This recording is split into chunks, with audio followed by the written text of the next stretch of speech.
Welcome in, Raider Nation. What is going on? It is the Raider D here on your Saturday edition of the Raider D Live podcast. I have a special guest going to be coming on the show here in a little bit, so make sure you stay tuned for that.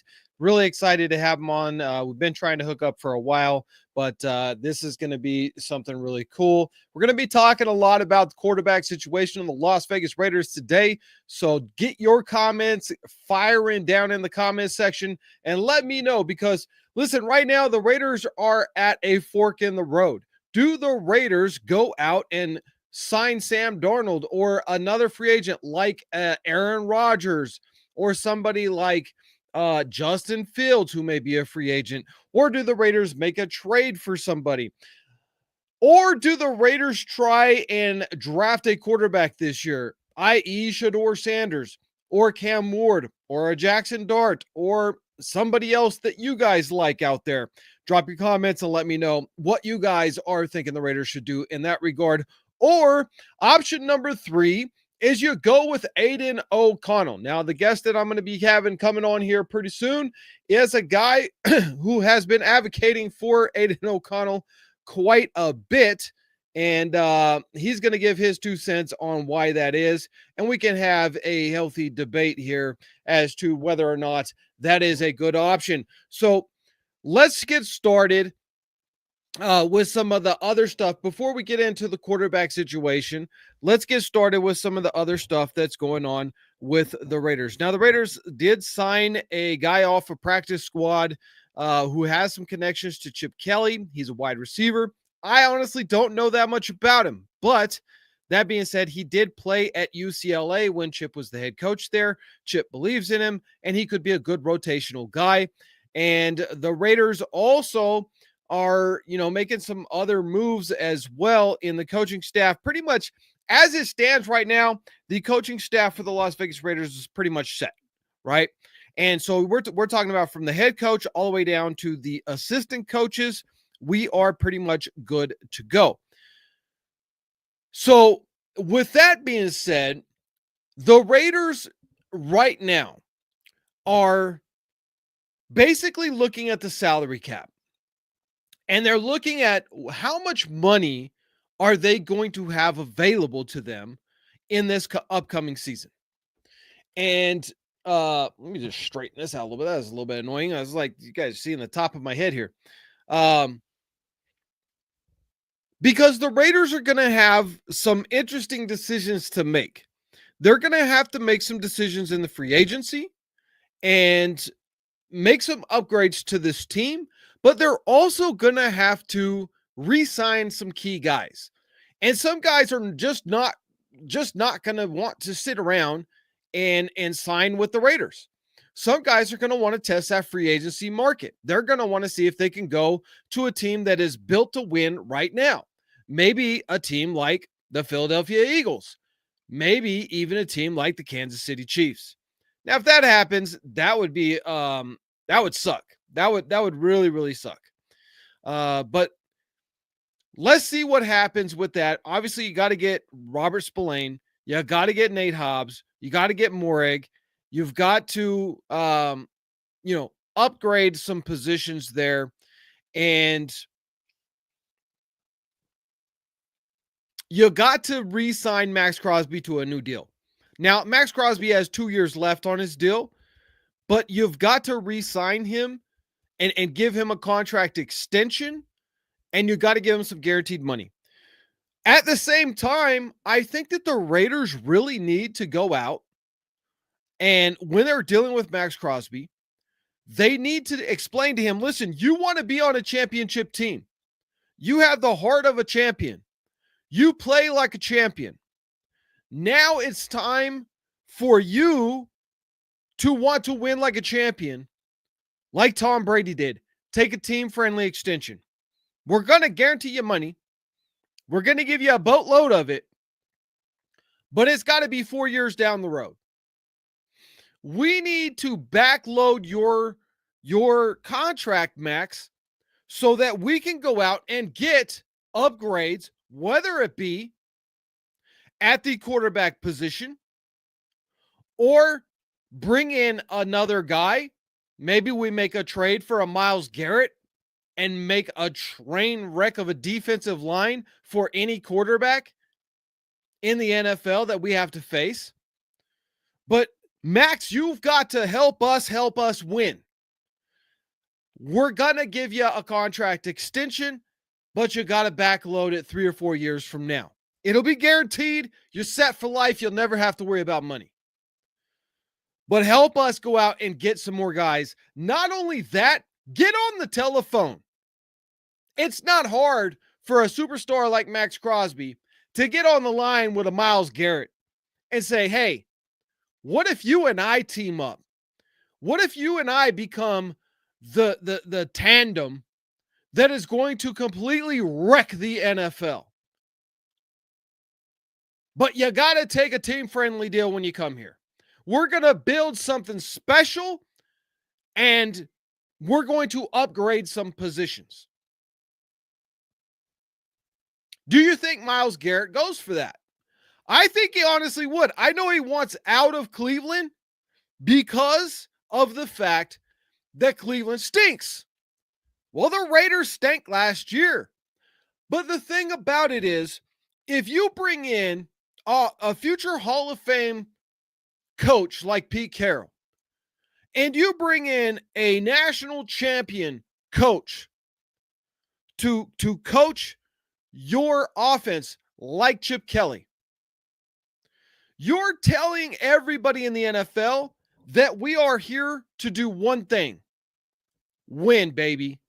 Just win, baby. And so I think personally, I think this is enough to get Myles Garrett to come over to the Raiders. Now, obviously, to do that, you're going to have to give up a bunch of draft picks and players.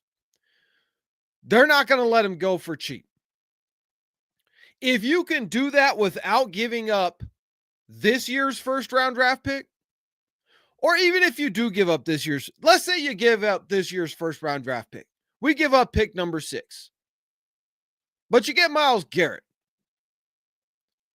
I think that that's worth it, because you're getting the defensive player of the year from only a year ago, and a guy that even last year was just absolutely phenomenal. He is a proven defensive end that is going to come in here and be absolutely fantastic. Now you get Max back to being healthy. Christian's back to being healthy. You got Myles Garrett, Tyree Wilson, and Adam Butler in the middle. Rotation. You've got a nasty defensive line. So I think that that's a possibility. Is it going to happen? I think it's a long shot. But stranger things have happened in the NFL. But it is absolutely a long shot for sure. The thing about it is, once you get Max Crosby happy, let's say the Raiders miss out on a quarterback. And again, we're going to get to the quarterbacks as soon as I get my guest up on here. He'll be on here in a few minutes. But let's say you don't go quarterback in the draft. Maybe we do something in the free agency. Maybe it's Sam Darnold. Maybe it's Aaron Rodgers. But you don't draft a quarterback. If you're bringing in Sam Darnold, you probably aren't going to draft a quarterback, right? You're bringing him here to be your franchise guy for at least the next 3 to 4 years. In that case, you've got to go with the best player available. And I think the best player in this entire draft, it's a close tie, but I think the best player in this entire draft is Abdul Carter. And I think if you draft a guy like Abdul Carter, even if you re-sign Malcolm Kuntz to a long-term deal or even a one-year prove-it deal, if you go and you sign and draft an Abdul Carter, Max Crosby is going to be one giddy boy. You have now changed the entire look and feel of the Las Vegas Raiders defense. Because Max Crosby is a cornerstone of the team. You went out and you got him some help by a big signing with Christian Wilkins. Nailed it. Maybe overpaid a little bit, but nailed it.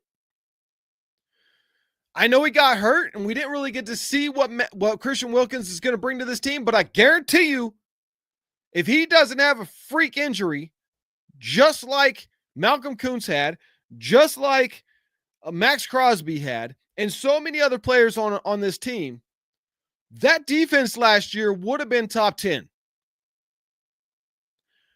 Obviously, they had a rough start for the first couple of weeks, but then they started to get it together, and then the injuries piled up. And they were still keeping us in a lot of games very, very close. So for me, I think you go best player available. That's my stand on it. I think there's really three best players available that you could go with. Well, maybe four. I'll say four players that you could go with. Let's start out with Abdul Carter. The guy plays for Penn State, wears number 11, exactly like Micah Parsons did. He was a linebacker, converted to defensive end, just like Micah Parsons. And who in the heck would not want Micah Parsons with the Las Vegas Raiders? You're getting a younger version of him. And heck, he may even be more athletic. So obviously, Abdul Carter, for me, he's number one on my draft board for best player available. He is the best player in this draft, regardless of position. Now, with that being said, obviously, because he is the best player in this draft, he's probably not going to make it to pick number 6. But if he did, oh boy, would we have an absolute nightmare defense. He is a day one starter in the NFL. He is an impact player day one in the NFL. This guy moves at a different speed than anybody else currently in this draft. So Abdul Carter, but unfortunately, we're probably not going to be there for us. So then you got to go to number 2, and that's Travis Hunter. Travis Hunter is an absolute phenom.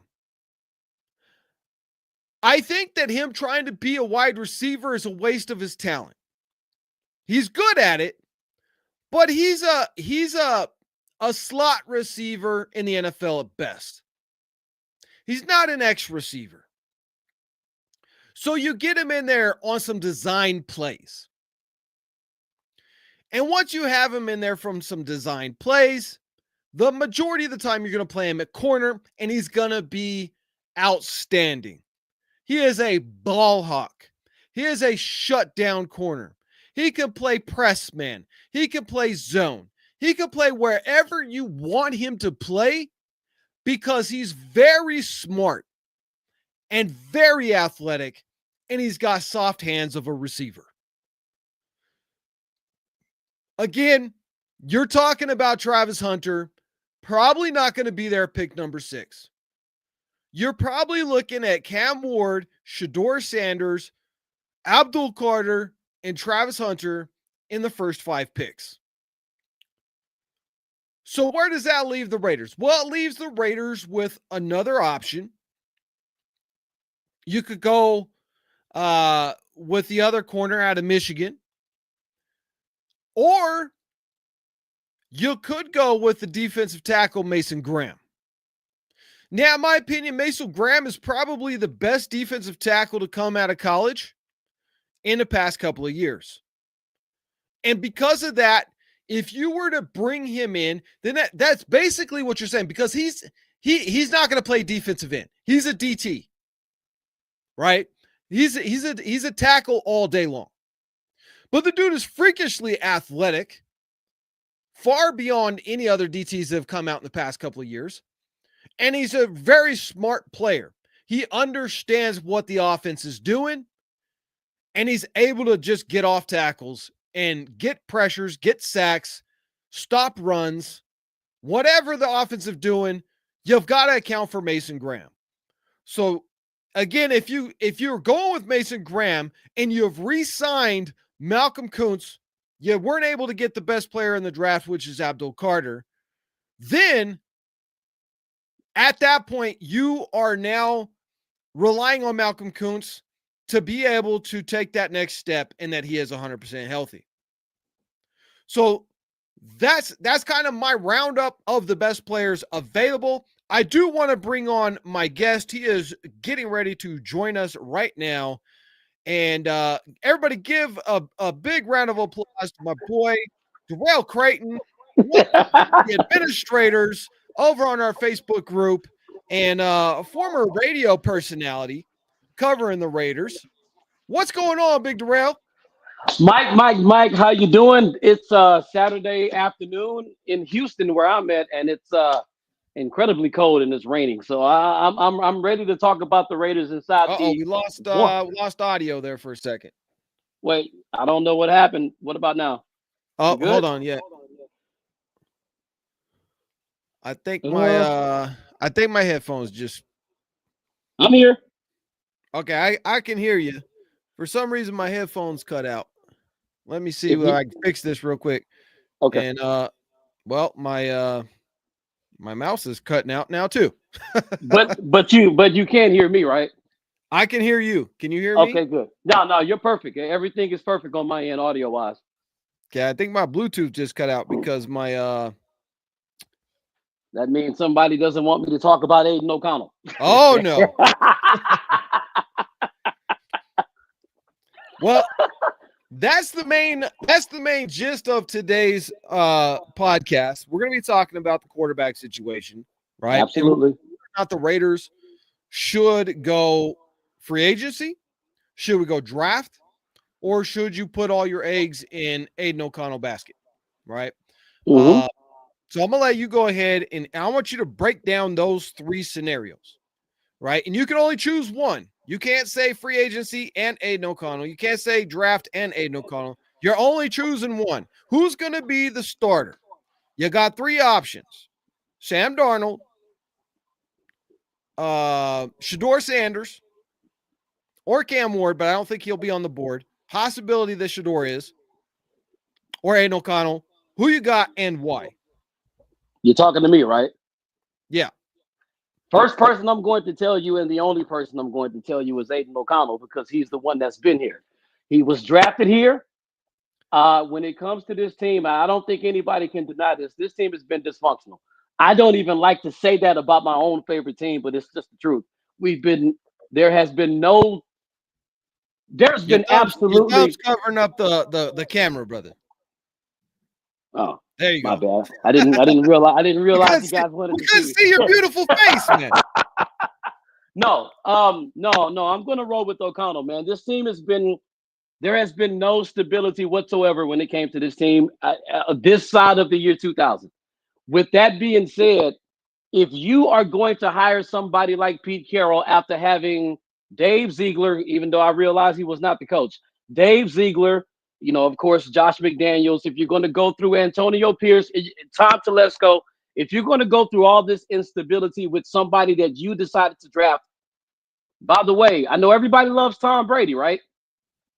Keep in mind, it's my understanding that Tom Brady had something to do with Dave Ziegler and Josh McDaniels even being here to begin with. So if you are going to have what is called a Patriots West, I get it. We don't like the term, but it is what it is. If we are going to have a Patriots West, then you have to look for somebody that reminds you of Tom Brady. And who better to select that person in the draft than Dave Ziegler and Josh McDaniels because they know him better than anyone else. If there's a player in the draft that reminded me of Brady when it comes to footwork, when it comes to his throwing motion, his calmness within the pocket, his calm demeanor, basically everything that Brady was all the way back in the year 1999. Because we have to forget, well, let's not forget, shall I say, Tom Brady and Aiden O'Connell were both eighth on the depth chart when they first got to college. Am I correct? Yep. All right. So if you're going to give all of these great things with Pete Carroll, if you're going to give him, well, if you're going to come in and give a great offensive line, if you're going to come in and give him elite weapons, if you're going to re-sign all the free agents and fix the defense, then why would you bring somebody who has not been through all this bull crap with this team and give them all of that? It's better to give it to the players that's already there. Aiden O'Connell, I think the world of that kid. I do. I, I I loved Antonio Pierce. You need to understand that. I'm one of the people that vouched for him when that man I became the did head too. coach. Yeah, I was all for it. I'm not the one to ever turn my back on somebody I supported, but I'm going to tell you right now. I realize, and I don't know if this is a good thing. I don't know if this is a bad thing, nor do I care. When that man by the name of Antonio Pierce, after the second preseason game, and I believe that was on a Saturday night. As a matter of fact, I'm sure it was because the following day on Sunday, on a Zoom meeting, this dude by the name of Antonio Pierce walks on here and says the reason why he makes the announcement that we're going to roll with Gardner Minshew as the starter. If you can recall, he said one of the reasons why he's doing it, one of the reasons he announced was because he said Gardner Minshew stays on script. When he said that, the moment he said that, I turned my back on Antonio Pierce because I knew But that was look, a lie. but look, we all know now. Remember Mm-hmm. his last press conference before he got fired. We all know what really happened. And I was saying it all season. I guarantee you, Gardner Minshew is not his choice. He is being forced to make this decision. And I think that when he said in his last presser on that Monday before he got fired, when they Mm-hmm. asked him, was putting Gardner Minshew a mistake and would you have done things different? He said Mm-hmm. absolutely it was a mistake. And this time around, I'm gonna have more say who the quarterback is. So he basically just let all the tea leaves out there. He showed the entire world who made that decision was not him, that he It was makes overridden. it makes you wonder, did Luke Getzey make the call on that? Or Tom Telesco? It was one of the two. I think it When was you Tom. You could see the break in their relationship right, when he was asked about Devontae Adams and the trade there, and he was like, "Go ask Tom Telesco. right. Don't ask me." So you I could yeah. see that there was a break, and because I talked to a couple of people within the organization, people who tend to stick around despite who the coach is. Mm-hmm. Um, they told me that there was immense tension going on between Antonio Pierce and Tom Telesco over decisions that were being made. And so I think what happened was Mark Davis hires an unproven coach and it made him nervous. So he goes and he brings in Tom Telesco, who's got all this experience, Mm-hmm. and he basically put him in charge over Antonio Pierce. And I think Tom Telesco was trying to act like a coach. I think he said, I brought in Gardner Minshew. I gave him the contract. You Mm-hmm. start it. And that was it. And that was it. And it turned into an absolute disaster. It backfired due to the fact that okay, let me give you some. This is a contradiction. I saw Antonio Pierce say numerous times last year. This is when Aiden O'Connell was number 4, which that was ridiculous. Anyway, besides that, he kept saying he wanted to bring the deep ball back the way we used to be in the 80s. And he was all about that, which made sense. So why in the hell would you bring Gardner Minshew to a team for deep ball purposes when he himself is more of like Jimmy Garoppolo? He's a short to intermediate passer, and he cannot sit behind the pocket. That's not his strength because he's only 6'1". You have your offensive line. I mean, for crying out loud, on the left side, the guy's 6'8". Talking about Yeah. Colton Miller, somebody who's 6'1", behind people that are 6'5", 6'5", 6'7", 6'8". He can't see over the line, which he wound up getting happy feet because of that. And that's something that people said Aiden had last year. But I looked at Aiden this year. Not one time did I see any plays where he had happy feet. And I saw one. I'm going to have to acknowledge one of your subscribers. They think that Aiden O'Connell is just a backup. The only reason why you think that is because you think that. A lot of people think that he's a backup, but he's never had the team built around him so that he can show you what he can do. I mean, the guy went to Purdue. Regardless of what people think about Purdue, I know for a fact that Drew Brees went there. So that's not a bad college. Give, and this whole Sam Darnold and now Matthew Stafford, I'm getting that one too. People want them to come here. Last I checked, that's the same exact style in terms of Yeah. their play. That's the It same is. exact style of Aiden O'Connell. So you mean to tell me you He's want to essentially bring the same quarterback. He's absolutely the same quarterback, and he has better upside because he's young. Now, with that being said, you mean to tell me you want to fix the O-line, add more weapons, make the defense solid, even more solid. Let's cut away from the injuries. Let's sign some free agents. Let's sign our own free agents. You mean to tell me you want somebody who comes from a completely different team, a completely different state, to come over here when the team is fixing lethal, when you're skipping over the man that you drafted that could do the same thing? I can understand if you wanted somebody to come here that's a running quarterback. But to bring somebody over here who plays the same exact damn style as Aiden O'Connell when he could do the same thing, I think is ridiculous. Give that young man a chance. I believe he can do it. He changed this number out for Derek Carr from 4 to 12. And I think you know what I'm about to say to you. Tom Yeah, Brady Tom Brady. met with Aiden O'Connell. Aiden O'Connell's favorite player in life is absolutely Tom Brady. He Well, I cares mean, he about did him. more than that. He gave Aiden O'Connell his personal dietitian and trainer. Yeah, you took that away from me because I was about to say that. But hey, I I was beat you about to. to it. Yeah, you beat me to it. Now, do you really think? And for all of you haters of Aiden O'Connell, the ones that don't favor him, do you really think that Tom Brady, who was not the owner yet, it had not been finalized, do you really think he's going to come to the facility, exchange phone numbers with Aiden O'Connell, talk to Aiden O'Connell? Do you really think he's going to give him his personal dietitian and his personal trainer? That doesn't make logical sense. I don't. My apologies. I was getting a phone call. Okay, besides that. Yeah, but I don't think that Tom Brady would give Aiden O'Connell his dietitian and his personal trainer if he was going to be a career backup. That doesn't make sense. Gardner Minshew probably won't be here. I've been hearing reports he's not. Am I correct? He's not going to be here. What? They'll cut him. They'll cut him post June 1st and save $11 million. For some reason, I cannot. Hello? Can you hear me? Can you hear me? I can hear you. Yeah. Something. Hold on. Not that I'm getting bad feedback. It's just that your volume got very low. Let's try that again. Yeah, your volume went up. My volume went off. I don't know why it's doing that, but if you can hear me, because I can hear you a little bit. Guys, check in. Better yet, hello? Yeah. Can you hear me? All right, we'll do it like this. I won't worry about the headsets. I don't think that Tom Brady would give Aiden O'Connell all of these things if he didn't think or he didn't have plans for him.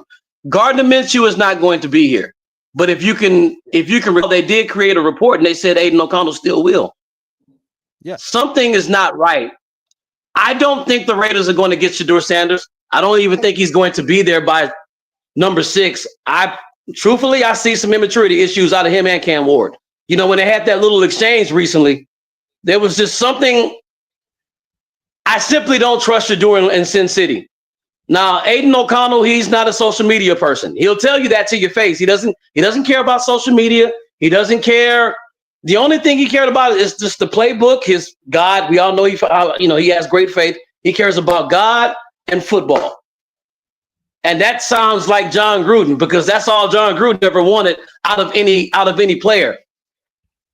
I care about the kid. I want the kid to still be here. I want him to be our starter. I'm telling you right now, if we got Shedeur Sanders, if they got Sam Darnold, if they got Matthew Stafford, or anybody that's not Aiden O'Connell starting, I'm going to be upset. Don't draft somebody if you're not going to use them. That's all I'll say on that. Yeah, I mean, I think that if you look at Aiden O'Connell's game and Sam Darnold's game, it's and even the progression of their careers, it's almost identical, right? Absolutely. The Jets drafted Sam Darnold. Obviously, he was a first-round draft pick. Aiden was third. But that aside, the Jets threw him to the wolves. It didn't pan out. They didn't have a team around him. Coach was a jerk. They move on from him. He bounces around a little bit. He's a backup quarterback, gets in, gets out, gets in, gets out, finally gets a chance to get an entire season under his belt after getting a couple years of experience and some good coaching over in San Francisco. And all of a sudden, the dude puts up over 4,000 yards and over 30 touchdowns and only 11 interceptions. Imagine that. You give a quarterback a little bit of time, a really good coach to teach him, and then an entire season to let all of that out, and all of a sudden he does good. So my thing is, as a longtime supporter of Aiden O'Connell, and again, I've said this a million times, I'll say it again. I don't know if Aiden O'Connell is going to be a superstar in the NFL. I don't know if Aiden O'Connell can win us a Super Bowl. But I do know this. Aiden O'Connell can make every throw out there on the field. Yes, he can. Give him an offensive line to protect him, and we give him a run game so that he can have time in the pocket so they're not just stacking the box and coming after him with 6-7 guys. Yeah, like they did Jimmy Garoppolo and Gardner Minshew. Yeah. Yeah. I agree. And I've said this as I've done live streams, play-by-play on the games. If you give Aiden O'Connell a full 3 or 4 seconds back there in that pocket, if he has good protection, the dude lights it up. Here's the problem with Aiden O'Connell, because he's not perfect and he has a lot of room for improvement. One of the issues I have with him, and I think that this is part and parcel to the tumult that he's had to deal with since being drafted to the Raiders, and having Josh McDaniels, who threw him to the Wolves, intentionally trying to make a point and letting him get sacked 7 times in a game in his first ever start in the NFL, and not one time do you double team Khalil Mack. After the 3rd sack, you should be like, you know what? I think we should double team Khalil Mack and not let our quarterback get eaten by a wolf. Okay? I agree. That doesn't happen. So that tells me right there that McDaniels was intentionally trying to prove a point. He wanted to lose the game, and because for him it was all ego, because he was pressured into starting Aiden O'Connell in that game. Now, with that being said, Aiden O'Connell has a couple things he needs to fix. The reason why is because Josh McDaniels didn't pick Aiden O'Connell. Dave Ziegler did. That was Dave's pick. Yeah. Yeah.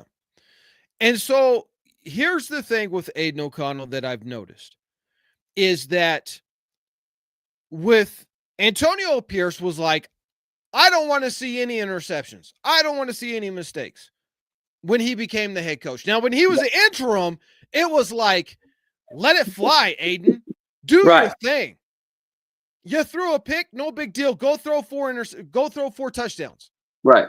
Handle business. But then this year, I think Antonio Pierce was just trying too hard to project that image of, I know exactly what I'm doing. I belong here. I deserve to have this job. And so his whole demeanor changed. Now, and because of that, I'm going to say something that, speaking to some of the people that I speak to, and this goes to people in the front office, also some players that I speak to. And I've had players on the team. So anybody who doubts that I speak to players, go back and watch my interviews with the players that I've had on the show last year. And I have more lined up for this year. Confidentially, I've been told that Antonio Pierce, as an interim coach, the dude could have won a Super Bowl. But when he became the head coach, it all fell apart. His demeanor changed. He didn't know what he was doing. He was not keeping discipline during practices, which I witnessed myself. I went to the practices, right? And I had a front row seat sitting there with the other media. And I got to tell you, it was a whole different thing from 2023. In 2023, it was still Josh McDaniels' system, and that was very disciplined. When Antonio came and became the head coach, he abolished everything. Right. And basically it was a party. Dancing, music, a lot of lollygagging, standing around, coaches not knowing what they're doing. And so I've been told by some people that I speak to that there was a lot of discontent with Antonio Pierce in year 2. In year 1, everybody loved him because the structure was there, and he just went along with the flow of what the structure was, but he just wasn't being a jerk to all the players, right? And so everybody loved it. But this year, no discipline.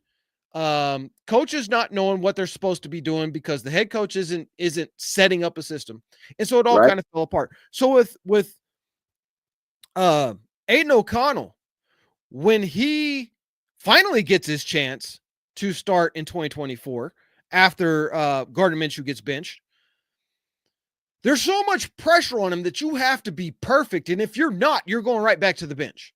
And you just can't treat a quarterback that way because 90% of being a quarterback in the NFL is from here up. It's not something, the arm, something that Aiden O'Connell has. Yeah. Right. And so if you get into their head and you make them start questioning themselves, then what you end up with is a bunch of dink and dunk safe passes. And that's what I seen a lot of from Aiden O'Connell when Gardner Minshew got benched. Now he started to let it fly a little bit more when it became apparent. And if you look back to, I think it was like week 12 or 13, where the press is just hitting him. They're like, you're trying to run the ball 40 times a game, but you're averaging 1.7 yards per rush. Don't you think it's time to air it out a little bit more? And Antonio Pierce was like, well, I mean, I don't want to be throwing the ball 40 times, but I guess, if we have to do that, we will. Well, then, when Luke Getsy gets fired, when he fires him and he hands it over to Scott Turner and they bring in Norv Turner. Norv Turner is not has never been an offensive coordinator or head coach who wants to just sit there and run the ball 40 times. So they immediately said, Aiden O'Connell's going to throw the ball 30 plus times in this game. And it worked. Of course it did. We won. And imagine that. All of a sudden, Aiden O'Connell gets in his grooves. He's feeling good about himself. He's making plays. And, to throw salt on the wound, the whole reason why Davante Adams left the Raiders is because he did not want to play with Gardner Minshew. Yeah. Exactly. Yes, I agree. You don't even need an inside source to know that. He literally said it without saying his name. Oh, yeah. If I could bring my point on, to add to your point, what was the name of the documentary on Netflix that Davante Adams was a part of? The one that was on Netflix. Yeah. Wasn't Hard Knocks. Yeah, it wasn't Hard Knocks, but here's what I can tell you. Wide receiver. Okay, on that documentary, Davante spoke about Aiden. He told everybody that he liked Aiden. To everybody who's hating on Aiden. On Shay, he said Aiden O'Connell was his guy. He said that numerous times. As a matter of fact, he said it to the lady that he's on that show with in the morning. He even told her. Now, if you have a guy, Kay Adams. Yeah, her. Now, if you have somebody who is potentially going to go to a Hall of Fame, talking about Davante Adams, if he's defending Aiden O'Connell, you as a fan base, why are you disrespecting Aiden? Maybe he has a gift that you're not looking at. Everybody's looking for Lamar Jackson. Everybody wants a Justin Fields type. What's so bad about a pocket passer, man? What's so bad about a pocket passer that could buy time with his feet? It's funny. Gardner Minshew can run. I just think it's kind of odd that when Aiden took over, the running game got better. And you know why, right? It's because he can challenge you deep. The defenders, like you said, they stack the box if your quarterback can't throw the ball 40 to 50 yards and actually connect on them.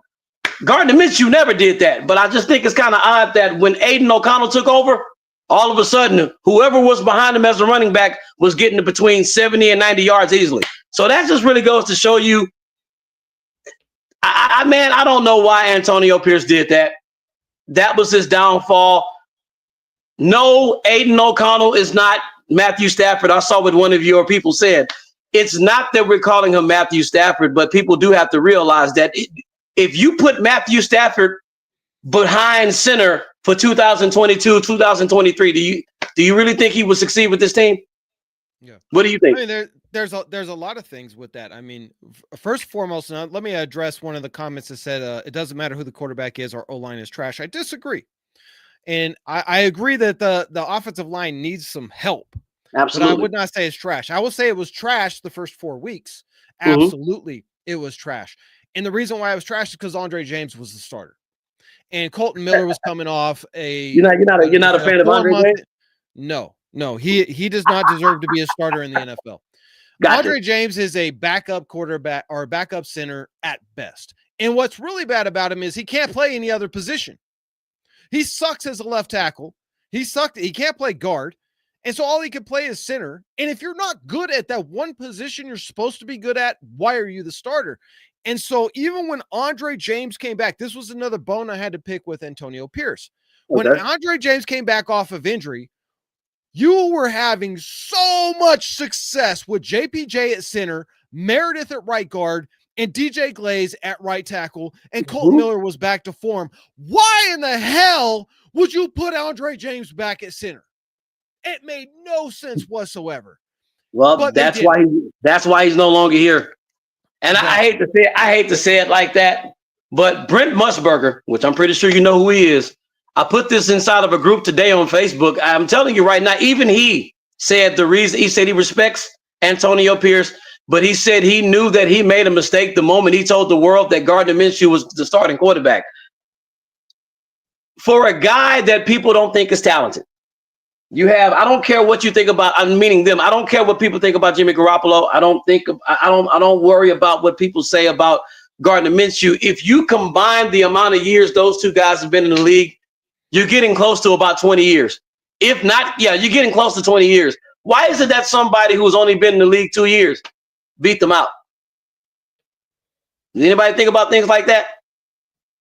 Would Sam Darnold, would he have had the season he had if you would have put him with our team last year? The answer is no. The reason why is because our team is as elite as Minnesota. If you put Aiden O'Connell behind that offensive line with Justin Jefferson and a star coach in Kevin O'Connell, he could have done the same thing. I fully believe that. And for everybody who is disrespecting him, meaning Aiden, just because he's not like the other quarterbacks, just know this. That's how everybody felt about Tom Brady in 1999. I remember, because during the time I used to work in radio, I was in Houston. I was on a national radio show, and I'm telling you what I know, nobody cared about him at first. In order to get people to care about you, you have to make them care about you. But on the flip side, your organization, they have to give you everything you need to succeed. Jalen Hurts has everything over there in Philadelphia. He doesn't want for anything as a quarterback. Some people say you can't have it perfect. They say, hey, Darrell, why are you asking to have an elite O-line, a great running back with elite skill positions? Well, the reason why is because you're supposed to have that. Tom had it. Tom Brady never lacked for anything. Patrick Mahomes doesn't lack for anything. All of the elite quarterbacks, they have elite head coaches. They have great offensive lines. That's what I want with Aiden O'Connell. If he winds up not being the starter, if he winds up being the backup, then I stand corrected. But I want that man to be our starter, and I believe you do too, right? Yeah, even if the Raiders draft somebody, I think Aiden O'Connell should still be the starter for at least the first half of the season. If he's just completely just over his head by week 7 or 8, it's obvious he's thrown for 15 interceptions and 4 touchdowns, and we're 0-7, 0-8. Okay, yeah, you can absolutely make a case this dude is not it. However, with the opportunities that he's been given, that has not been the case. He had better numbers per game than every quarterback that we have had here since Derek Carr left. Isn't that amazing? So you got to give the dude some credit that he may not be a Tom Brady. He may never be a Tom Brady. He may never even be half of a Tom Brady. But I'm gonna repeat something that a lot of people miss out on. Okay, Tom Brady's last Super Bowl win with Tampa Bay was his worst statistical year since he was a rookie. Right. Tom Brady didn't win that Super Bowl because Tom Brady's the GOAT. He won that Super Bowl because he had a top 5 defense. He had a top 3 offensive line. He had superstar wide receivers. He had Charlie White. He had a great offensive coordinator. Yeah. Yeah. And he had stability, right? Yeah. Peyton Manning, his last Super Bowl win with Denver was his worst statistical year since his rookie year. And his rookie year was awful. Yeah, he was absolutely horrible. Yes. And why is that? Again, And I believe, because he they had the he best defense in the NFL and they had the best run game in the NFL. Mm-hmm. So what it tells you is this, that the Philadelphia Eagles, Jalen Hurts is a good quarterback. I don't think Jalen Hurts is an elite quarterback. Jalen Hurts can move the chains. He can pick up the first downs. He can get you some touchdowns on his feet. But Right. as a pure passer, Jalen Hurts, that's never been his game. He is a better version of Justin Fields. Right. And so how did Philly dominate the Kansas City Chiefs? They had the best running back in the NFL. They had the best offensive line in the NFL, and they had a top 5 defense. And if you go back and you look at the Kansas City Chiefs and every one of their Super Bowl wins, not just all of their Super Bowls, but their wins, go back and look at where they were ranked. Top 5 defense each and every single time. Top 5 offensive line each and every single time. Top 10 in rush every single time. So the formula isn't a mobile quarterback. It's not a stand in the pocket passer quarterback. That's not the formula. Everybody gets caught up on that. The formula is top 5 defense, top 5 rush offense, top 5 offensive line. And you can win with any quarterback. I agree. One of your subscribers said, and we've already addressed this, but they said if AOC is so good, why isn't Brady not working with him? One of your people just asked that. Well, we already talked about how he gave him his dietitian and personal trainer. That is working with him. That's taking it to a level that not everybody does. You're giving somebody that's worked with you since you were in your 20s. You're giving him to the young man. I mean, did anybody not see Aiden O'Connell's body change this year? Remember how he looked when he was a rookie? He kind of had like a little double chin going. He came back. He looked like a fat baby. And he comes back and the body fat is gone. The guy looked great, if you ask me. It's going to be interesting, Mike. But something's telling me maybe I'm wrong, but something is telling me that the world is getting ready to be shocked. They haven't revealed it yet, but I do think the Raiders are going to use him. If not, then I'll stand corrected. But I do think something's telling me that Aiden O'Connell is going to be the main guy. I think Tom Brady saw enough in him. Because truthfully, I'm going to say this because I haven't said this yet. If the Raiders really want to if they really wanted Shedeur Sanders like many thought back then why in the hell did they allow that man to win 2 more games in the rest for the remainder of the season when at one point the Raiders was going to have the number 1 pick? It was because of Aiden O'Connell's play that pushed that number 1 pick all the way back to number 6. If they really wanted Shedeur, I do not think they would have let Aiden O'Connell do that. I just don't. Well, I mean, there's a lot of things. So as I reported on, according to some people that are very close to the situation, in particular with Mark Davis, Mark Davis is very high on Shedeur Sanders. He's very high on his dad, Dion. Mark Davis has a inferiority complex, and I love Mark Davis. This is not a knock on him. It's just his personality. Right. Mark Davis, if you look at him, he's a goofy looking dude. And so he has no kids. He's never been married. He has these, young 20-something girlfriends that he brings to games to show off that he's cool. Look at the way that he looks up to Tom Brady.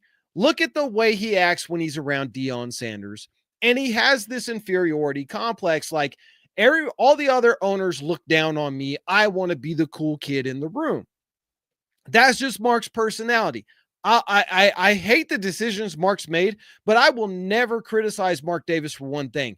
That dude is a Raider Nation fan first. He loves the Raiders. Anybody who denies that or disrespects that, they do not know the Raider Nation, because this dude grew up bleeding silver and black. He's just made terrible business decisions as far as who he hires.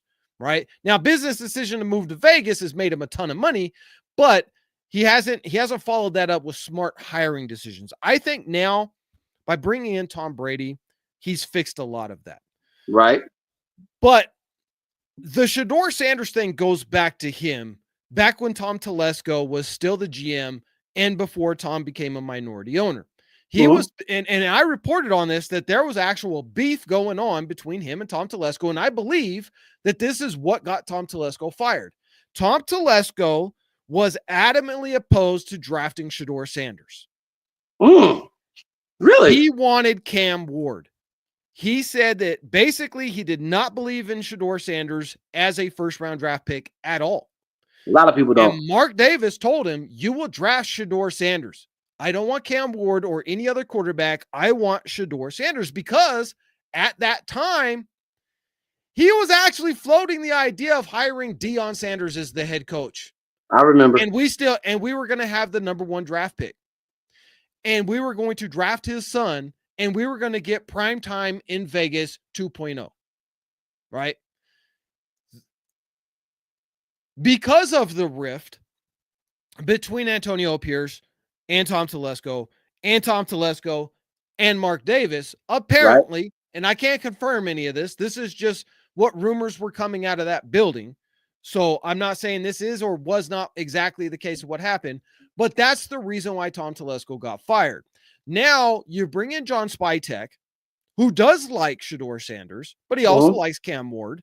He also apparently is kind of digging some Jackson Dart. Though if you brought in a Jackson Dart, he's a guy that's going to be a backup to Aiden O'Connell, or if we go into a free agency. And you're going to leave him as a backup and get him used. Because one of the problems with Jackson Dart, the dude's very athletic, and he can make some wow plays and some highlight plays. The problem is he makes really poor decisions sometimes. And in the NFL, that's going to kill you. So the idea is that they're just going to, if they end up drafting him, it won't be until the second round, and then they're going to let him sit for a year. And if you do that, if you do that, Aiden O'Connell's going to start. Yeah, Aiden O'Connell's a starter.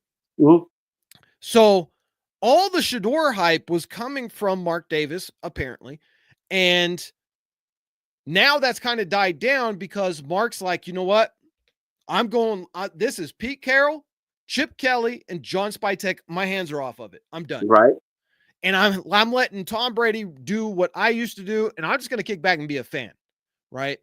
So I think that right now, if the draft were to happen tomorrow and Shedeur Sanders sits there at 6, I do believe the Raiders draft him.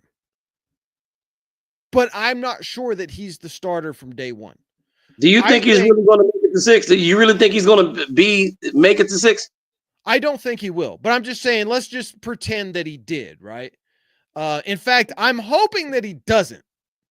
I hope he doesn't fall to 6, because I'm hoping that you end up with the same thing that happened last year, where teams who are desperate for a quarterback move up, draft guys who probably shouldn't be drafted there, like a Jackson Dart, like a Howard, right? And hopefully, in my best case scenario, even if you go out and you sign Sam Darnold, okay. Best case scenario for me is the Raiders end up with Abdul Carter. He is by far the best player in this draft. The dude is generational, and we would have the scariest defense within the first 3 weeks of the NFL that the NFL has seen in years. Where would you fit him? Would he be a linebacker? Would he be an end? Oh, he's defensive end. He's defensive. He's unstoppable. When you watch it and the great thing about him is, just like Khalil Mack, he reminds me so much of Mack. The great thing about him is, if you want to disguise your defense, you can back him off into a linebacker. You can back him off into coverage. You can line him up like a DN, but you're going to trick the quarterback, and then all of a sudden, as soon as the ball snapped, he's going back and he's covering that slot receiver, and he's so fast and gifted that he can cover.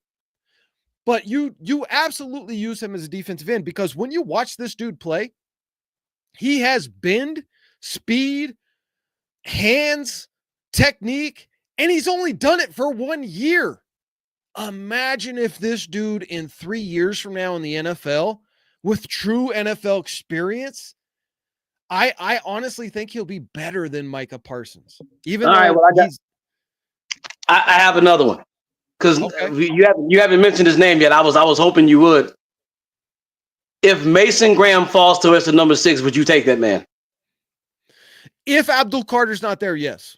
If he's not there and he's already taken, would you take Mason Graham? I would take Mason Graham. He's the best defensive tackle that's come out of college in the past couple of years. Because they say he's generational as well. Yeah, and he's a freak. And it's my understanding, and you can confirm this, it's my understanding that Pete Carroll and that head coach over there in the Chargers world, they were rivals. Jim Harbaugh, am I correct? Yeah. Wouldn't it be kind of cool? Wouldn't it be something if we got one of his guys? Wouldn't it be something if Pete Carroll picked up Mason Graham? Hey, he may be there at 6, bro. He just might be there at 6. Would you do it? I would absolutely do it. All right, if Abdul Carter's not there. If Abdul Carter's not there. Because in my opinion, my best case scenario, just like last year, we ended up with the best tight end in the NFL, not just the draft, and Brock Bowers. If you draft Abdul Carter, you have the best defensive end in the NFL. I think Abdul Carter will win rookie defensive player of the year if we draft him. Well, if you got Abdul Carter, and this is something I want to ask you, what does that leave Malcolm Kuntz? Well, as I reported on earlier, I spoke to a couple of people that are close to his situation. He wants to remain a Raider. Okay. He loves what the Raiders are doing, and they're pretty much in pretty close agreement to a deal. Okay. It's not finalized right now, simply because there are other teams that on the low, because they can't officially talk about it right now, but there are other teams who are like, whatever the Raiders are giving you, we'll give you more. Tyree Wilson, what is he supposed to do next year? Keep in mind, he's really in. Everybody talks about this defensive tackle crap. He's not big enough for that. He's a big defensive end. What about him? Because he was a first-round pick 2 years ago. I think that you have to turn him into a defensive tackle, defensive end rotation, a lot like Chris Jones, right? So Chris Jones plays both. And I think that's where Tyree's I think that's his fit, is that he can move up and down the line. A traditional defensive tackle can't do that. A traditional defensive end, Max Crosby can't play defensive tackle. Right. Maybe you bring him in on a stunt or something like that, but that's a stunt, right? It's not his full-time position. He doesn't have the bull rush strength. He doesn't have the strength to get off of these very strong guards in the NFL, stop the run, everything else. But I'll tell you this, I was very impressed with Tyree last year. Obviously, I wasn't as impressed as I would like to be. I mean, he didn't end up with 10 plus sacks or anything, but I'll tell you one thing that he's really improved on.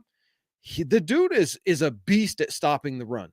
Absolutely. He does not miss very often when it comes to the running backs. Mm-hmm. And this is why I think Tyree, you've got to make him a hybrid defensive end, defensive tackle, and you got to move him up and down the line. And don't let the defense or the offense of the opposing team get settled in on you, right? With Max Crosby, he's always going to be on the defensive end. Right. Now, sometimes they'll bring him in on a stunt. Other times he's just, out there on an island or he's double teamed.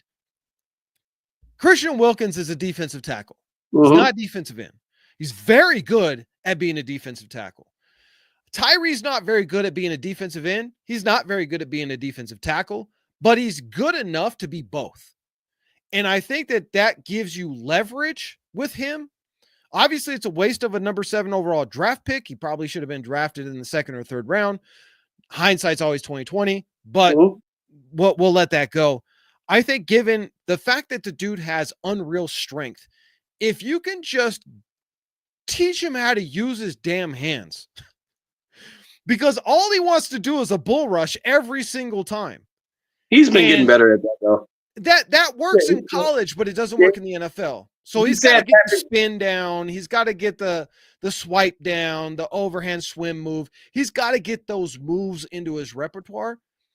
One thing I'll say I was impressed with him by, that I knocked him super hard in his rookie year, is his get off. I knew you were going to say that. his get off. He was coming off an atrocious rookie year. Yeah, but he was coming off an injury. I can't knock him for that. I know it was an injury, but if you're back to being fully healthy, The get off is anticipation. It's not really Right. it's not your foot. Your foot's not the one that's anticipating. Right. It's your mental, right? Mm-hmm. And so you can have a slow get off and be physically superior to people in college, and that works. And it worked Right. for him in college. In the NFL, it doesn't work because you're going Right. against the best of the best, and they're all as strong as you are. So you've got to have that get off. If you watch Max Crosby's get off, this dude has an unreal knack Oh yeah, for no doubt. being out of his stance before almost 90, I'd say at least 95% of the time before the offensive tackle. Right. Where if you contrast that with Tyree, 5% of the time he's off his stance faster than, but this year he really did improve that. I would say now he's getting closer to that maybe 50-50 ratio, which is a Right. huge jump for him. But I see Tyree really as a rotational player. I don't think he's your starter at defensive end, and he's not your Okay. starter at defensive tackle. I think he's rotation. You bring him in to relieve guys, and then again, because he's versatile and can play both positions, that makes him valuable, and that keeps him on the team. But If I Shador, do believe you've got to try and bring Malcolm Kuntz back. oh, Um, absolutely, 100%. this dude, he's not as good as Abdul Carter, obviously. He's not a Khalil Mack, obviously. But Malcolm Kuntz, when you watch his gameplay, he has an unbelievable bend as well. And he's able to, it's an uncanny thing that he can do where he's almost sideways, but his legs are still moving towards the quarterback. And even Right. when he falls down, he gets up so quickly that he's still able to go and get a pressure or a sack. And he's actually pretty decent against the run. So he's not a one-trick pony. And for me, I think that if you let Malcolm Kuntz walk out that door without a contract, you know, John Spytek's not doing his job. But I I do agree. believe John Spytek's going to get him and keep him here. I'm gonna move it back to the draft. Let's say, for instance, Shador Sanders is gone, which I got to be honest with you, I'm hoping that's the case, so people can leave this alone. What's the cornerbacks? Is it Will Johnson? Will Johnson. Am I saying that? Yeah. If he's available at the 6th pick, would you take him? If Mason Graham's on the board, no. And I'll tell you why. There's a couple of reasons why I wouldn't go after the corner out of Michigan, Johnson. Mm-hmm. One, he's coming off of an injury, so he missed like 6 or 7 games. Missed pretty much the second half of the season. I understand it was just a turf toe, and turf toe is unlikely to reoccur, especially if it appears as though he took all precautions. He basically just didn't come back for the rest of the season. Mm-hmm. He is a shutdown corner. Absolutely. 100%. He could be in he's not going to be a Charles Woodson, but he's kind of built like that. He could be a Nnamdi Asomugha. He could be a coverage corner. He's got better hands than Nnamdi did, so he'll get more interceptions. And he's an aggressive tackler. That's one thing I like about him. He's not shy to go up there and hit a running back, and he hits them hard. That's how Charles Woodson was. Yeah, so I think that he's kind of in the realm of a Charles Woodson, but obviously, I mean, Charles Woodson's the GOAT when it comes to corners. So what are you going to do with that? But my question mark with any player coming out of college that you're drafting in the first round who missed the second half of the season with an injury, we did that with Tyree Wilson, and it didn't pan out. We've done that with other players, and it just didn't pan out.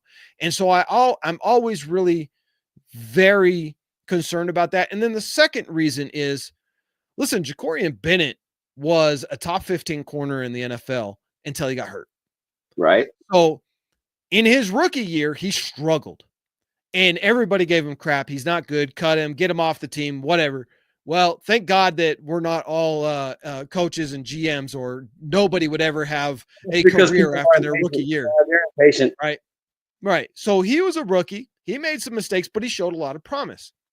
This year, he was the best corner on the team by far. Jack Jones couldn't even hold his towel, right? Jacorian was the man. He was the no-fly zone. And I'm really excited for this kid's career. Get back to being healthy. He's our corner number 1. Jack Jones is corner number 2. The other kid, Richardson, Devon Shire, these kids are up and coming.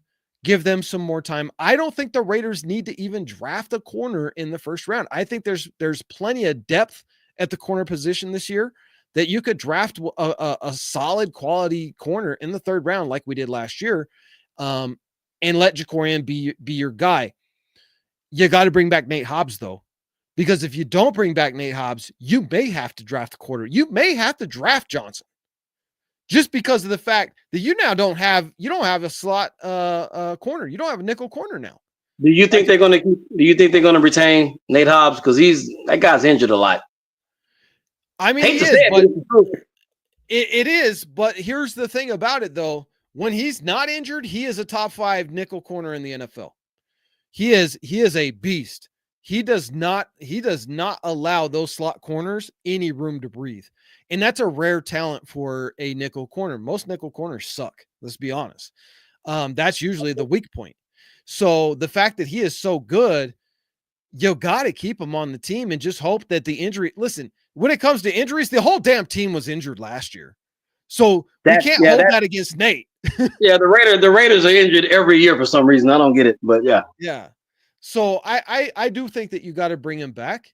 I think that he loves Vegas and he loves the team, and I think he will be back. And he's our starting nickel. So I think that I think we have enough depth there with the guys we drafted last year. And I watched them play last year in practice. I mean, these dudes' speed is unreal. The problem is when you go from college to the NFL, defensive schemes in college are very basic. Right. And so when these guys move to the NFL, it's easy for a defensive end to transition to the NFL. It's easy for a defensive tackle to transition to the NFL. It's very difficult for a corner.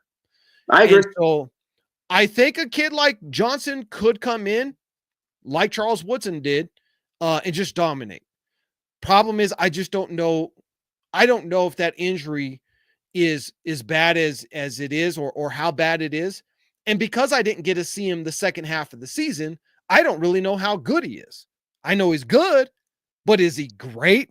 Is he a 6th overall pick? I don't know. Right. So for me, I'm thinking like if Mason Graham's sitting there, you take him, no brainer. If Abdul Carter's sitting there, you take him, no question. I'm glad you mentioned that. So with that being said, do you, and within your mind, do you really think that Shedeur Sanders is a 6th pick? I mean, that's generational talent, the top 10. You really think he should be there? I don't think so, no. I agree. I would take Cam Ward over Shedeur. And I've said this a million times. Listen, Shedor's a good quarterback. I think Shedor's going to have a good career. I think Shedeur could just as likely end up becoming a perennial backup. And I'll say this because I know you just pissed off a lot of people saying that. I know. I will say this because, we all want a mobile quarterback. Do you guys know that Shedeur Sanders has negative 50 yards rushing on the season? People are going to tell you the reason why is because his offensive line sucked and he had to run backwards a lot. I've seen that one a million times. And I get it. His offensive line did suck for the first 6 or 7 games, but then they got really good towards the end of the season. Obviously, they were terrible in their bowl game, but I will say this: Shedeur Sanders is he's not a mobile quarterback. He is a pocket passer. So everybody who wants a mobile quarterback, don't get on the Shedeur wagon because he's not a mobile quarterback. He's not going to run for 400 or 500 yards a season and pick up 15, 20 touchdowns running the ball. Right. He's not. I'm not going to pound the table for any first round quarterback unless I 100% believe in them. I made, I don't know, maybe a dozen videos on Jayden Daniels and why every other quarterback in the draft was an absolute waste of a first round draft pick. Jayden Daniels is generational. The Raiders should sell the farm and go get him. I got a lot of heat for that. Lo and behold, look at the season that kid had. Absolutely fantastic. I don't see that in Shedeur Sanders, and I don't see that in Cam Ward. But I think that Cam Ward has a higher upside. The only problem I see with Cam Ward, though, is sometimes he puts on his captain's cape a little too much. Just take what the defense gives you sometimes, right? Sometimes when you watch him play, he's got the first down. he's got a guy open over the middle, his tight end or a slot receiver, and pick up that first down. But instead, he'll throw it 40 yards down the field and try and hit the home run, and it doesn't work out. Either ended up in an interception or just, was an incomplete pass.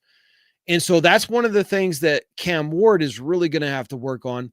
But I think that's coaching. When you get to the NFL, the coach tells him, listen, son, if that first down is open to Brock Bowers, you throw him the ball. Trey Tucker may be blazing down the field, but you throw that ball and pick up that first down, because a 3 and out will kill a team's momentum. If Shedeur Sanders was not Deion Sanders' son, would he be as famous as he is right now? No. Then he should not be the 6th pick of the draft. That's all I'm saying. Shedeur Sanders would be, in my opinion, in the same realm as Jackson Dart. To me, they're very similar quarterbacks. Very similar. If he and Cam Ward were in last year's draft with all the other great ones, what round would you pick them? I would probably say Shedeur is a second round guy. Okay. He's a good quarterback. I'm not going to take anything away from him. The dude can throw the ball all over the field. He's got a great arm. He's got great technique, great footwork. Again, he plays hero ball as well. And he's just not super athletic, and he's not very tall. Cam Ward, I would probably say goes in the first. I think he would have gone in that rush of quarterbacks with the year that he had this year. I think he goes in that rush of the first, 12 picks. I think he's probably one of them. I think, in fact, Bo Nix drops to the second round. If Cam Ward, with the season he had this year, if he had that last year and went into the draft, I think he's a Denver Bronco. Interesting. Okay. There's somebody we haven't mentioned.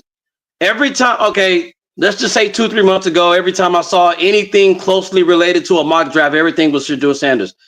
Before Pete Carroll became our coach, everything was Shedeur. Now, there's this other name that I see more than Shedeur now. He's a running back. He plays at Boise. He was once at Boise State. His name is Ashton Jeanty. What would you do with him? So here's what I would do. And I've made a couple of videos about Ashton. Ashton is a generational talent. I agree. Whenever you get within 60 yards of breaking Barry Sanders' collegiate record, you're generational. Yeah, definitely. Point blank. You could play for Boise. You could play for Purdue. You could play for Alabama. I don't give a crap where you played. When you put up 2,600 yards on the season, and what did he have? Like 30 touchdowns or something. I don't know. It was a crazy number. Jesus. You're generational. You're generational. Yeah. And then when you watch this dude play, he plays bigger than his size. And he's not small. A lot of people look at him, they think he's a small running back. He's actually not that small. He's an average size for a running back. But just the way that he's able to bounce off people and keep his rhythm and his legs under him and his strength to get out of tackles, the dude's generational. So if the Raiders pick Ashton Jeanty at pick number 6, I'm going to celebrate. I'm going to celebrate. Because I'm going to buy this dude's jersey. I'm going to put it in a frame because I don't want it to get dirty. And I'm going to save that forever because this dude's going to break records in the NFL. Hondo Carpenter had said on his podcast that he was, I don't want to misquote him, but he was saying that a good idea would be the Dallas Cowboys from 12, they would go up to 6, and the Raiders would go back to 12 and still take Jeanty. He said that. I know, I seen it too, and my beef with that is the Dallas Cowboys need Ashton Jeanty. And in a lot of the draft projections have the Cowboys selecting Ashton Jeanty. So why in the hell would you want to trade with Dallas when you know they want Ashton Jeanty? So when I seen him say that, I was like, what are you talking about? That's the worst team to trade back with, right? You would want to trade back to pick number. And I said this in my video. Listen, if the Raiders were to trade back even from 6 to 8 or 9, I think Ashton's still available. Absolutely. I think you could still get a haul for that. You could still get, this year's, like number 9 pick and this year's second round pick and then next year's second round pick. That's a haul. What he was saying is trade all the way back to 12 and we could get this year's first round draft pick, next year's first round draft pick, and 2 first round draft picks. Okay, that would be a fantastic haul. But who are you picking at 12? Because Ashton ain't going to be there. He'll be with the Cowboys. Right. So you could get Omari and Hampton for that. And in my opinion, Omari and Hampton. Hey, he's good too, man. That guy's good. Yeah. He's good. And he's going to be great. He has that power back ability. But the thing about him is he has the speed in short bursts. He's not very good. The problem with Omarion is when he's running past 20 yards, he gets caught from behind. Okay. So he doesn't, like, you can see him almost like start to slow down. But in bursts, in short bursts, 10 to 15 yards, the dude's got elite speed for his size. Right. And strength is just off the charts. He's able to break tackles and he's going to get you a bunch of touchdowns. I think that Saquon Barkley and Omari and Hampton are kind of, that's my equivalent. You're looking at a Saquon Barkley with Omari and Hampton. What about the Scatbo? The Scatbo guy. The Scatabo is there's a lot of power back comparisons for Scatabo. The problem is all those power backs that they compare him to were like 6'1", 6'2", 235 plus. Scatabo is, I think, 5'11" or 6 foot, and he's only like 215. That's all he is.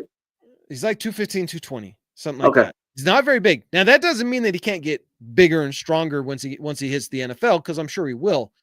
But is that going to translate to the NFL? Because he's able to bulldoze and run over guys in college, but some of those guys he's bulldozing over are 190 pounds. Where you get to the NFL, you got linebackers that are 255 hitting you, not linebackers that are 200. And so I kind of wonder about Scatabo as to whether or not that strength and that bulldoze ability that he has in college, if it's going to translate to the NFL. So I'm a little bit skittish on him. I think Scatabo is probably a 3rd round pick. Okay. But there's quite a few. I mean, this running back draft is deeper than I've seen in years. So I think in the 2nd and 3rd round, you're going to get a quality back. You could even draft 2. But I tell you right now, and this is why I made my Ashton Jeanty video, is because, again, talking to the people that I talk to, the Raiders are very, very interested now that Pete Carroll is the head coach in one Ashton Jeanty. That's because he generally has power backs. That's his history. He loves to run the ball. And that's the reason. The ball. And it's not just run the ball with any running back. He wants a superstar running back. Yeah, he likes to have power backs too. I got to be honest with you. So speaking of which, that's Ashton Jeanty. He is a superstar human pinball, generational running back. I could absolutely see it. And the fact that they are, showing very interest in Ashton Jeanty, and maybe even just, we don't even want to risk it. So we're not even going to try and trade back and get some more draft picks. We're just drafting the dude at 6 and make sure he's on our team. I'm telling you right now, if Ashton Jeanty is a Raider and the Raiders in the 2nd and 3rd round, we'll have 3 picks between the 2nd and 3rd round. You go and you pick up offensive linemen in the 2nd and 3rd round to complement JPJ. You cut or trade Andre James. Move JPJ back to center. You don't like him. And you bring in a couple of beast guards and a tackle. Watch out, man. I don't care if Aiden O'Connell's the quarterback. I don't care if Scooby-Doo's the quarterback. You're going to win some games. Because Ashton Jeanty, if you got a good offensive line in the NFL for him to run behind, the dude's going to light it up. He may be the best running back in the NFL by the end of the season. Now, he doesn't. Now, the person I'm about to ask you, he no longer has to start, but it's my understanding he became depressed. I'm not talking about Michael Mayer. I'm talking about Zeus, Zamir White. They said Hondo Carpenter have reported that he became depressed and down because his season wasn't going correctly. And let's just be honest, Luke Getsy didn't put him in the system that benefited him. He just didn't. And do you think the Raiders are going to give up on him, or do you think Pete Carroll's going to revive Zeus? even as a backup. I love Zamir White.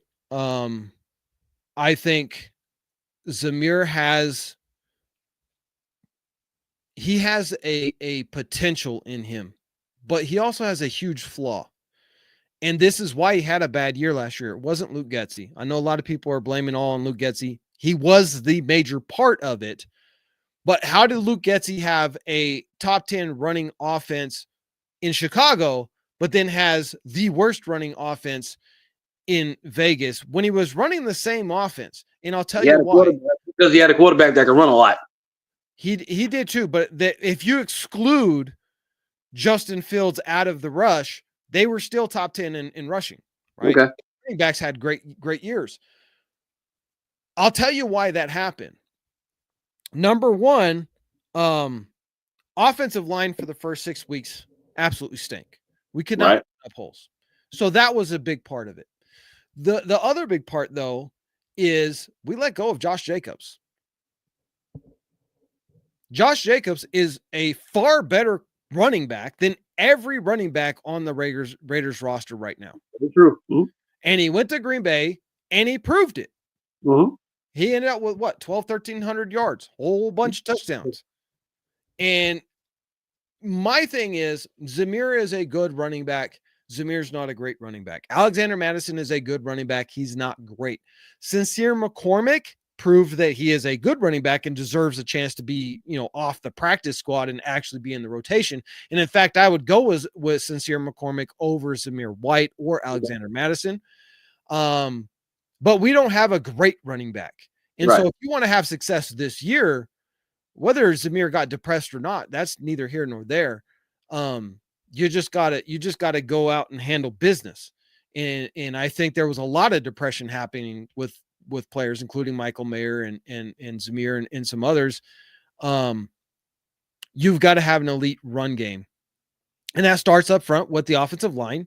And again, I think the Raiders can easily address that in the second and third round, where we bring in some more studs. Remember, JPJ was a second-round pick. DJ Glaze was a third-round pick, and both of those dudes were starters and did great. So, yeah, people kept saying that Glaze was picked too soon. I saw a lot of people say that. I'll even tell you, I saw people saying that we shouldn't, and many won't admit this now. Some people were saying we should have never gotten Brock Bowers because they thought he was unnecessary, which was stupid. I didn't feel that way. I knew that Michael Mayer has a weakness. He's never been fast. He's more like a Gronk. We need somebody better than that. So he's a good blocker and he's good for short distance routes. Right. Whereas Brock Bowers, you can throw the ball 40 yards down the field to him, and he's going to come down with it. Something that Aiden has done. Right. Aiden has done that with him. I think that, I was live. I had a guest host with me during the draft, and he was super high on Bo Nix. And was super bummed out when Denver drafted him. Mm-hmm. And then we go and we draft Brock Bowers, and he lost his stuff, man. He lost it. He was happy? No, he was mad. He was like, we don't have that's it. We just picked the worst pick. We could have picked. This guy's not going to do anything. We've got Michael Mayer. He just went off, and I was like, bro, I made a video of like a month before the draft, and I told everybody, watch out, Brock Bowers is the best tight end to come out of the NFL or out of college in decades. And I'm telling you right now, if this dude gets drafted by the Raiders, he's going to be a beast. He's better than Michael Mayer. And how crazy would it be if the Raiders were to draft Brock Bowers? I know everybody's talking quarterback, and I was even talking quarterback, but how crazy would it be if we ended up with the best tight end ever? And I got so much heat for those videos of people saying, you don't know football. Tight ends aren't that important. Yeah, well, how did Tom Brady win all those Super Bowls with Rob Gronkowski then? He generally always had two tight ends on his team that were great. He was known for that. Yeah. Aaron Hernandez, Gronk, others, same thing. So when he was drafted, I was taken aback. At first, I was shocked because I was like, holy crap, what I said actually came true for once. Which rarely ever happens with us, yes. Yeah, so it was cool because like I had no inside information. I hadn't even met the people that I talked to now yet back then. And so I was just kind of just pulling that out of the hat and like, hey, that would be really cool if the Raiders were to draft the best tight end to come out of college in 10 years. And then we did it. So I was a little taken aback. I was like, wow, that is interesting. I mean, I didn't think that was going to happen, but I was like, wait a minute. But when you think about it, we now have the best tight end coming out of college in 10 years. Mm-hmm. We have Michael Mayer, who really like improved over his rookie year and was showing a lot of promise. This means you could do a lot of 12-man personnel, and there's a lot you can do with a 12-man personnel. I agree. And especially being that Brock can be used as a wide receiver. You can line him in the slot, you can line him in the X, you can line him in the Y. Doesn't matter. This dude can do it all. I mean, heck, I bet you if you gave him the ball at quarterback, he could probably throw you a touchdown once every 10 throws. Probably He's could. that good. He's that good. So yeah, I think it was a fantastic pick, and obviously it proved out because not only was the best rookie tight end, he was the best tight end in college football last year. All pro. And that's just it. I think when it comes to the whole mental makeup of building a team, somebody like Brock Bowers is somebody that you pick up. I would not pick up Shedeur Sanders because I don't think we're ready. Whenever you're building a team, I just believe that a rookie quarterback is supposed to be the icing on the cake. He's supposed to be the final piece. He needs to have everything he can to survive because he's never been in it before. We're not there. Even if he was available, I know people don't like this. If he was available at 6, I still would not take him. I wouldn't because I don't think we're ready. I would pick anybody that you and I spoke about earlier. Go ahead. I know you want to speak. I would say, what if the Raiders did something crazy though? Right? Like? So if Shedeur Sanders is still available at 6, let's say the Jets moved up because we know they need a quarterback. So if the Raiders were to do this and the Jets still were on the board, they would take Shedeur. But let's say the Jets aren't in the equation. What if the Raiders traded back to like pick 15? Shedeur falls. We get 3 first-round draft picks out of it and still draft Shedeur. Then you should do that. If you go back that far and you accumulate all these picks, then you get them. But in terms of building a team, Abdul Carter, Mason Graham, of course, Ashton Genty. I even heard that I've seen some mock drafts. I don't know his name. I've seen even at the 6th pick, because of Pete Carroll's reputation, somebody mocked us to a safety. What's that guy's name? There's a really popular safety in this draft. They say he's generational. Yeah, I wouldn't take a safety here. And this is why I wouldn't take a safety. First of all, safeties are not as important as they used to be in today's modern game. Basically, that's what they say about running backs. Yeah, you're setting 2 safeties back in almost every single down. And so really the premier position is corner, because corners now have more responsibility up front off the line than they used to have. Whereas safeties you used to have one safety come up in the box, one safety would be deep. That would be your free safety and your strong safety. But now pretty much they're just sending 2 back deep almost on every single down, and they're letting their linebackers do their job, and they're rushing 4. So safety is not as a premium position. I know that kid's good. I forget his name off the top of my head. I know he's good. But here's the other thing. We drafted Trey Taylor, guy I had on this channel. We drafted Trey Taylor, and he won the award last year, the college award for the best DB in college football. We drafted him in the 7th round. He was a steal. He got hurt in I think in training camp. He's known for the wrong reasons. I know what you're talking about. Yeah, Kermit. You know why I say that. He got tricked into that. He got straight set up. And in fact, like I had to email his agent, man. I had to email his agent and tell him, listen, man, I know the guy who set your boy up, man. And I told Trey this too. I was like, I know the guy who set you up. I would never do that to Trey. And I know my boy who did it. I'm not going to throw his name out there, but I know who did it. I know he just, he's just having fun and whatever, but it kind of put a bad spotlight on Trey Taylor as a rookie. And in fact, this is kind of bad when we as podcasters do stuff like that. If we set them up, then it gives all the other podcasters a bad name, and then their agents don't want to talk to us no more. Fortunately for me, it's not an issue. Trey's agent's a great dude, and so is Trey as well. So should be having them back on the show here pretty soon. But yeah, I remember that. But listen, Trey Taylor, in my opinion, you're going to see a lot of him this year because Marcus Epps ain't coming back. We're letting Marcus Epps walk. He's not that good to begin with. He's not. Well, he doesn't make any plays. He doesn't make plays, and then he's not well liked in the locker room, from what I hear. From what I hear, he's kind of a jerk. Now I don't know if that's true or not, but that's just what people say about him. So, I think Trey Taylor, Polamalu, and if we can get him, Morag back, Isaiah, I like. Yeah, him, I like. Yeah, you're gonna see Morag, Isaiah, and you're going to see Trey Taylor this year. You're going to see a lot of those three guys. So you do think they're going to keep Trayvon Merrick?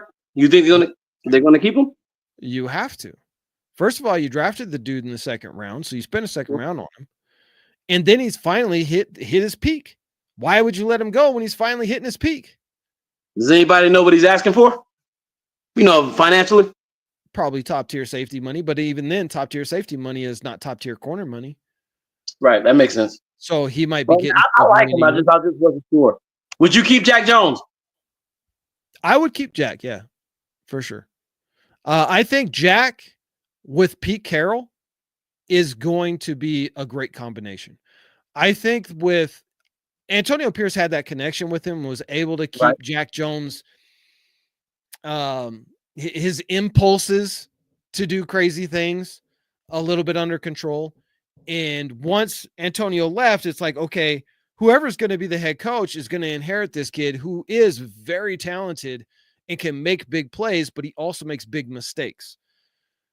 If you bring in a coach who can't relate to him and really guide him and coach him and make him a great player, which he has the ability to be, then you got to get rid of him. The second we found out that Pete Carroll was going to be the head coach, I've got no issues. Me neither. I think Jack Jones will have the best year of his career this year under Pete Carroll because Pete Carroll will know how to coach him to have the best year of his career. Because, listen, Pete Carroll's known for his defenses, but if you actually go back and look at the statistics, his defenses weren't all that great. They were like top 15. It's not like they were top 5. Right. But one thing that was always great was that secondary, the Legion of Boom. The Boom, yeah. So I think that if anybody can get the best out of Jack Jones, I think Pete Carroll can absolutely do it because he relates to his players, and that's really where his specialty comes in, is that secondary. And so I think the secondary is going to be top notch. Okay, before I get out of here, because I got to go pick up the lady, check this out. 6th pick. If Shedeur Sanders is available. You already know how I feel. I say I'm not going to take him. Are you going to take him if he's there, or are you going to pick someone else? It depends on who's there, obviously. If Shedeur is there, that means Abdul Carter is definitely gone. Okay. Mason Graham may also very well be gone. Who would pick Mason? Who would pick Mason Graham between 1 and 5? As you can see, I like him. It's rather obvious because I think Christian Wilkins needs a little brother. Well, I think we don't have anybody right there at that defensive tackle spot. I think obviously it depends on the Titans, maybe, depending on how they feel quarterback. Cleveland, if they don't go quarterback, they're going to have to go defense because they're going to lose Myles Garrett. So they're probably going to go Abdul Carter. That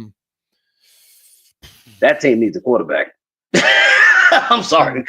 I honestly think Mason Graham will be there at 6. I don't think anybody will take him before us just because he's a D tackle, not D end. The reason why I keep asking you that is because there's something telling me he's going to be there at 6. Now your head coach is a defensive mastermind. Yeah. Everybody knows when you building a team, you have to build it in the trenches. That's why I'm asking.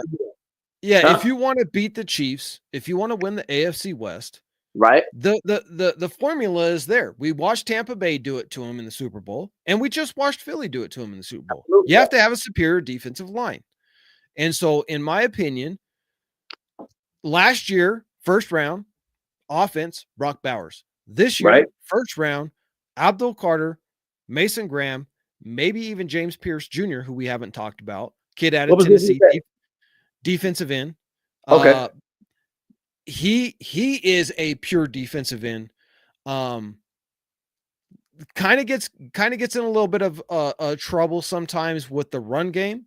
But as far as a pass rusher, James Pierce Jr. is going to have a fantastic career in the NFL. He's a Max Crosby type of guy, high motor, doesn't want to come off the field, great pass rusher, all kinds of hand moves, checks, all that type of stuff, can do stunts, fool the offensive lineman.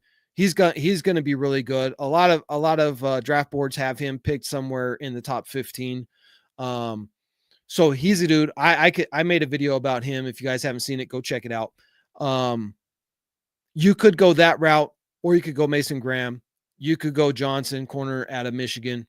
Any of those, I think, are a better pick if the Raiders already went and grabbed Sam Darnold, which is it's not my favorite solution to our current issues, but that's the leading narrative right now, is that the Raiders are the number one team interested in a Sam Darnold. That's the narrative. That's the narrative. But you're kind of close. You're kind of close to that organization. Do you think they're going to get him?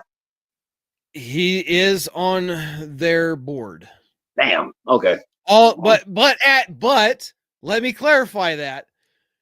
So are a lot of other people on the board, because at this stage, they are at the very beginning of looking at everything. They're looking at salary cap. They're looking at the free agency. They're looking, and it would not be prudent of them as professionals if you don't have Sam Darnold on the board. A guy threw over 4,000 yards, over 30 touchdowns, only 11 interceptions, got his team to the playoffs. If you don't take a look at him, you're not doing your job. You think Minnesota's going to franchise him or no? I don't think Minnesota's going to franchise him. I think Minnesota's going to make a long-term deal with him. So I don't even actually believe that Sam Darnold's even said that, well, I don't know if he said, I think there was an insider report I read somewhere where he was willing to take a team-friendly deal to remain the starter of Minnesota. And so I think that it's very likely that when you had as much success with him as you did last year, and again, in the playoff game, the dude got sacked like 9 times. So it's not all on him. The offensive line needs to do a better job in the playoff game. No different than an Aiden O'Connell. Right. So I think that he's going to stay with Minnesota. That's my assumption right now. I don't know for sure. I hope so. Hey, if he stays with Minnesota, that opens the door for our quarterback. But yeah, I gotta run. Hey man, I enjoyed this conversation. We have to do it again. I know a lot of people don't like Aiden O'Connell. A lot of people don't even understand why.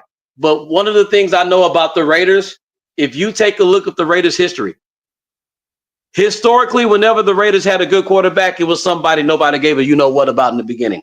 All the way back from Daryl LaMonica, you can even Rich Gannon, you want to put him in there too. Yeah, I know what he developed into, but trust me, when he became a Raider, I was about 19. People were upset about that because they didn't think much of him. So if you're looking for the All-American story, the All-American story will always be the story about a human being that no one cared about, that wound up being better than everybody because somebody believed in him and gave him a chance. If that's the case, the only quarterback I know in the NFL that has that type of story is Aiden O'Connell, because all the other quarterbacks that all of these fans like, they're popular. Shador is popular. Cam Ward is popular. We all know that Sam Darnold, when he came out, he was popular. I would rather win with the one nobody gave a rat's ass about, and that's Aiden James O'Connell. And that's it. I'm done. I'm talking. That's it. I love the guy. And it comes down to finish up that point. It comes down to 3 things: coaching, coaching. And we finally have that now. We have it now. We got it. Build it around this kid, and let's see why he passed up Drew Brees in college, at least for the completion percentage. So I'm glad that you feel that way. A lot of people don't, man. It's basically you and I versus the world, because not many people care about Aiden. Yeah, for sure. I think I'm not going to say Aiden O'Connell is Tom Brady. He doesn't have to be. He's going to be a superstar. But I will say this: if you got good coaching staff, you got a great offensive line, you got a great running back like maybe an Ashton Genty, and you got a top 5 defensive line, you got a Super Bowl. Just go ask Philly. All right, Raider Nation, we are out of here. Thank you guys so much for being here. Thank you to Darrell Creighton being here. Guys, go and check out Silver and Black Nation, our Facebook group over there. We are almost at 100,000 strong. He is a daily contributor to the articles that we got going over there. The conversations are fantastic, and I appreciate each and every one of the Raider Nation for showing up to the Raider D podcast on the Saturday edition, and we will see you guys in the next video. Raiders! Peace out, everybody. Much love, brother.